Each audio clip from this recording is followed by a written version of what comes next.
ကိုအောင်ထက်ရဲ့တဘာဝနဲ့စမယ်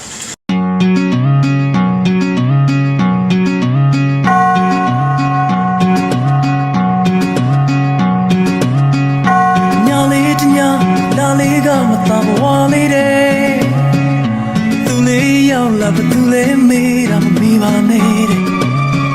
ကတားလေးနဲ့ဆိုညီတဲ့ခါအိုးသချင်းလေးကိုယ်နှလုံးသားခဏလေးတွင်မှကျွမ်းဝင်ခဲ့ကာရမဒန်တွေထဆွန်တသောနှခမ်းလေးနဲ့ရင်ခုန်မဝင်စေသည်ဒီခမ်းလေးနမဲဘယ်လိုခေါ်